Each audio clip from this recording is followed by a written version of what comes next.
Okay, so limps around pre-flop. We got pocket fives. We're out of position. We missed the flop. Hand's pretty much over. Not much you can really do about this. Uh-oh. Well, things changed. We hit the one outer because the five of diamonds would not be amazing.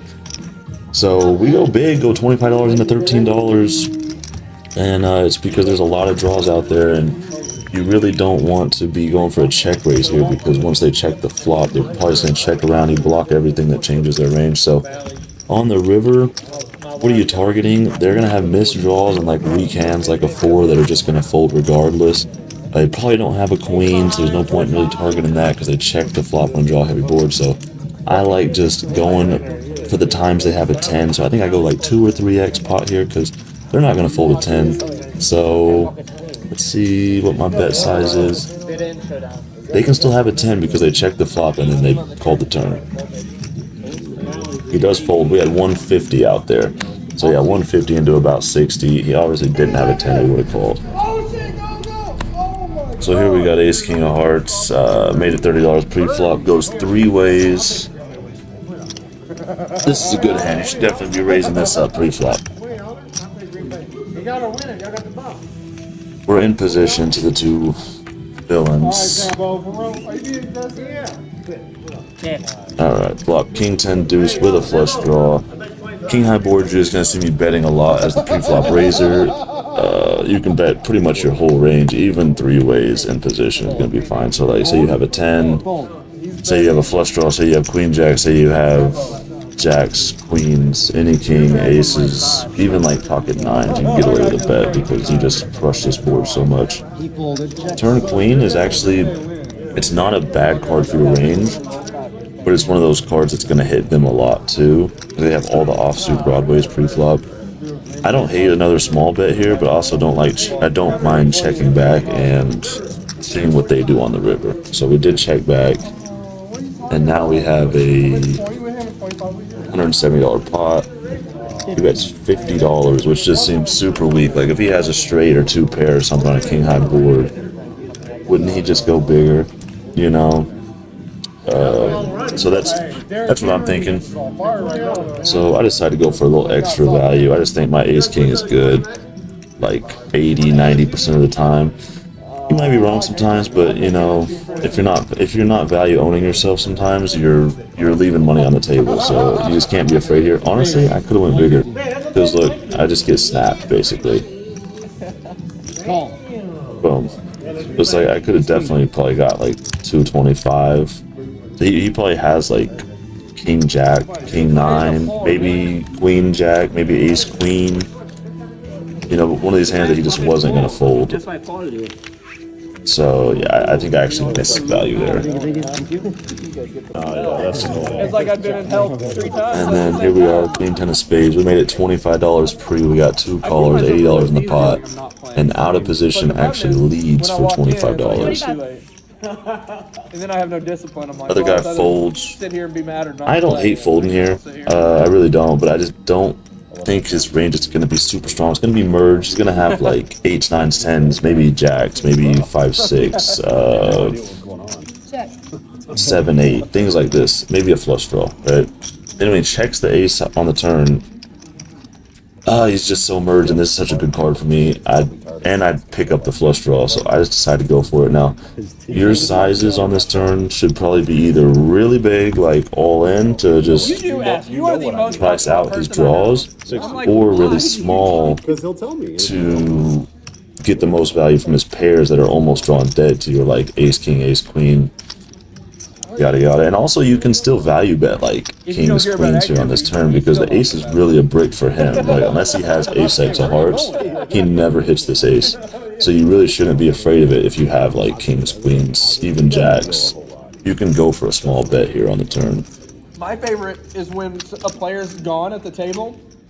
He'll deal them in, and it'll be their turn, and he'll grab them, and they'll muck them, but he'll look at them. But not like, you know, Mark will look at them and do this. He goes, and the 1 and 9 every time can see. So I'm pretty sure we did already bet the 60, and now we're just waiting on his decision. He's tanking a little bit. Like, oh. Obviously, you'd hate to see a shove. That's like the one issue with betting this hand, but I just don't think he has many traps. I really don't. Ace on the river is actually a really bad card because now all of his hands that we were gonna make fold are now 2 pair. Even though that card specifically doesn't help him, it makes his hand look a lot better. And everything's missed. The spades missed, the hearts missed. And this is a guy that's actually down quite a bit on the day. When they're down quite a bit on the day, they are more likely to get sticky in a spot like this. If he's up a lot, more likely to fold, wants to keep his profit, right? So I kind of think I just need to check this one back and just give up. I hate to do it, you know, you built the pot up, but man, I'm giving him a good price. It's just such a bad river for fold equity, so I think we make a mistake here. Probably should have just checked this one back. All in. There it is. There's the all-in. Let's see if we can get a fold. I'm not super confident about it. Let's see what happens. I'm only here because of my dog. I got no kids. I know. So we're gonna take my dog to the rig. Appreciate you. So Bob's on vacation today, obviously. Sam was preaching. I sent you that, by the way. I was driving. Here's a good message. Oh no, my phone just died. I get a text. 8 calls, and I believe he showed 10s, which is just about exactly what I expected to see. Yeah, it's a shitty river. But if I could see his hand face up, I'd probably check back this river, which means my bet's probably not good because I already told you that's probably what he has, right? So, probably a mistake here, probably threw $200 in the trash. Hasn't broken 20 since we've been here. So like, he's about, like, that's my dream. He's like, I got one of those. He hates the cold. There are a lot of rivers, though, that I would say would be a really good all-in.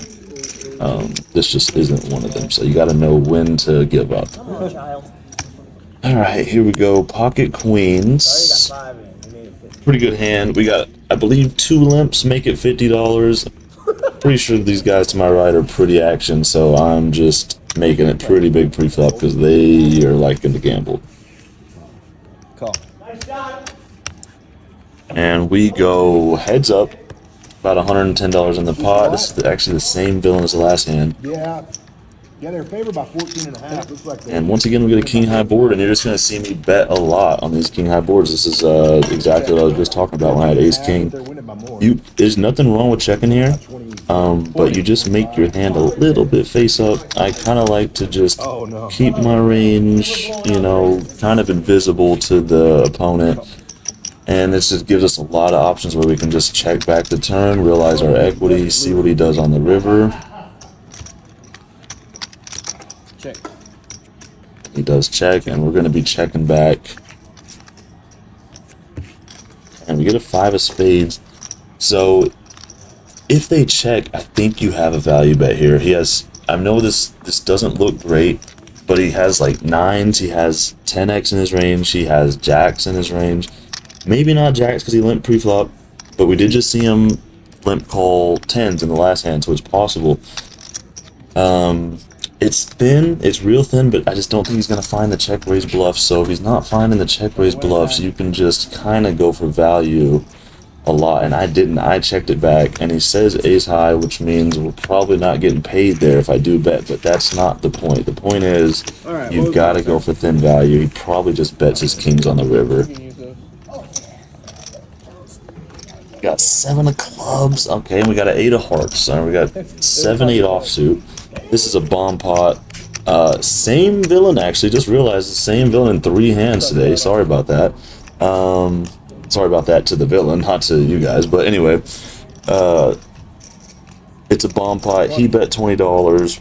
I called. 2 other people called. We've got $120 in the pot.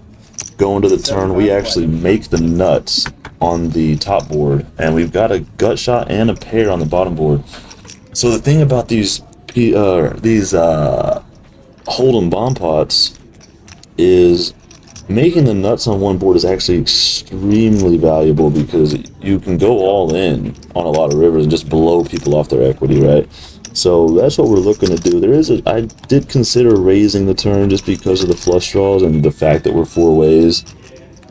But I decided to just call. I really don't know what the best option is in this spot.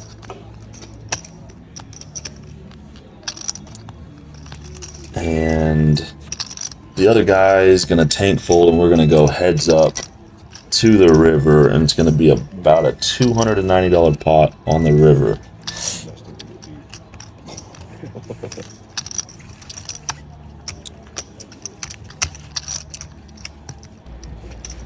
Okay, we are going to the river looking for a brick on the top board, and we do not get it. Spades come in, but on the bottom board, we've now made a straight with our 8. So we've got straight, which is very strong in a 2-card game.